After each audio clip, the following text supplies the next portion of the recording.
what's up guys? It is Carly here bringing you another weekly dose of horror, and to continue here we have Children of the Corn 3 Urban Harvest from the year 1995.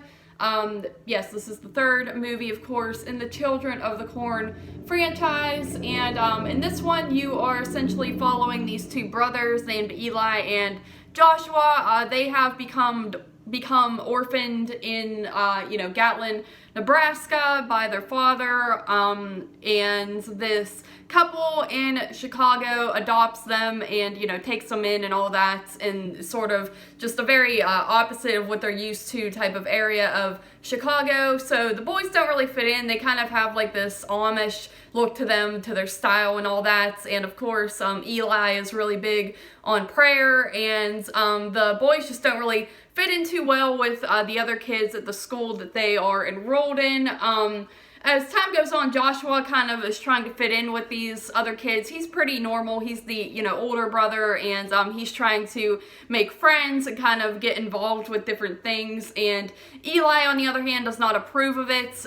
He's kind of disgusted by the way these modern people are living. So he goes and sort of prays to He who walks behind the rows, and kind of starts trying to, lure kids into his, way of being, his preaching and whatnots, and his beliefs, and things kind of escalate from there. So, yeah, I mentioned in the other video that I remembered that I liked this one a little bit more than part 2. Upon rewatch, I would still say this one is a better film all in all. It's a little bit less cheesy. It's still pretty cheesy though, especially in comparison to like the first one. I feel like these movies just really didn't try too hard to be like the first one or anything like that. So it still definitely has its cheese factor in there, but just the story and all that, I feel like is played maybe a little bit more serious, and the acting is a little bit better.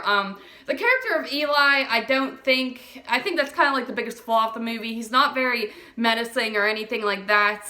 He does a good job of like preaching the word and all that to the people, but just his overall look and I don't know, just appearance in general, you don't really buy it. He's not very scary or evil or anything like that. He's no Isaac or any of those kids from the original, or even the kid from part 2. That kid is pretty creepy. I forget his name, but yeah, so I don't think Eli is a great, leader in this aspect. I do like the general setting. It's kind of like in this sort of inner city setting, and you have like these different school kids and stuff like that, and it just has that very inner city type of vibe. I always like movies that have that feeling behind them, so I think that's also why I like this one a little bit more, because of the general setting of it. But like I said, upon rewatch, I feel like I kind of had a little bit more fun with part 2 than I did with part 3, because like I said, this one isn't as, doesn't really have that so bad it's good quality. It's just kind of like a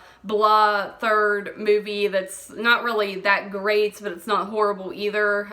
So there's just not too much to it to have a ton of fun with.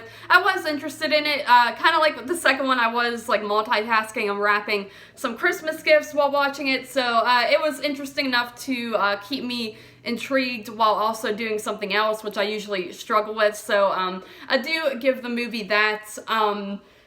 Yeah, though, I don't know. I wouldn't really necessarily run back to either of these movies, to be completely honest. Children of the Corn just is not my favorite franchise by any means. I just don't think they're that great of movies. Like I said, they're all just kind of like alright. So they're not anything special to me. Even the first one, I find that it's a solid movie. It's a great adaptation for Stephen King, but at the same time, I just don't really run back to it a whole lot. So, with this one, like I said, as far as fun factor, I don't think it has it as much as the second one. There are some decent moments, like with kills and whatnot.